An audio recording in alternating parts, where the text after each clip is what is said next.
Recent reports from the ABS show that Australians are travelling more than ever.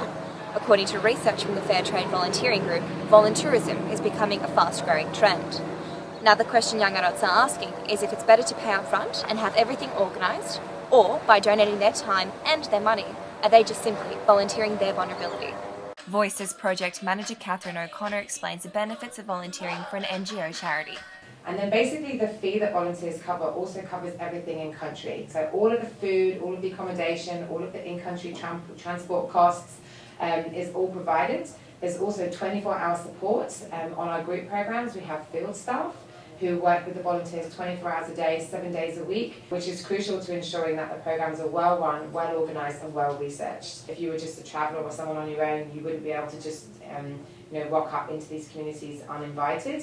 It's all pre-organised and the community has requested the assistance of the volunteers and they do a certain amount of preparation before the volunteers arrive. It's an honour and a positive benefit for communities to work with voice volunteers as they go in with the right mindset and the right support to ensure that they can do the work they're required to do. Tamara Greswich participated in both a paid and unpaid volunteer program.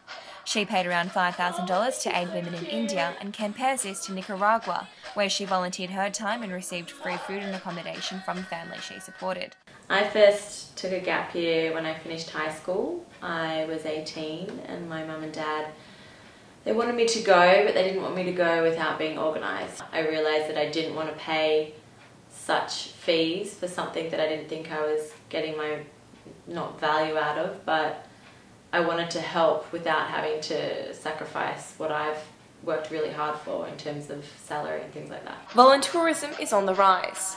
Tourism Research and Marketing found that with up to 1.6 million volunteer tourists per year, the industry is worth up to $2.6 billion worldwide. After participating in several volunteer programs, Tim Collins tells us why he doesn't want to pay excessive amounts for donating his time and skills. In my view, I think the benefit of these big, organised, expensive companies is that they do allow people who are maybe in a less sort of travel-orientated mode and are certainly perhaps going for a shorter period of time to access something which is very good that they wouldn't otherwise do.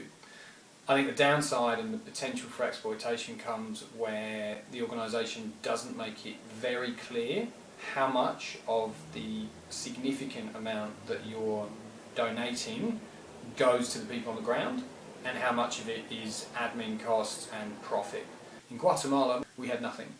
The facilities were run down, there were no sort of advanced equipment for us to use, and the charity directors had a private house down the beach that was blatantly being subsidised by the funds that were given by donors in America to go to Mexico and Guatemala jointly and were being misappropriated. Santa Sabina's College Director of Social Justice believes that a paid program enables security and comfort for students travelling alone and experiencing a gap year for their first time. I can see good and bad for both sorts of programs, but I'd recommend that young students either go in a group or go with a structured program the first time. Then when they get their legs, they can take themselves off by themselves to wherever they want to go. You're watching UTS News. I'm Laura Morelli.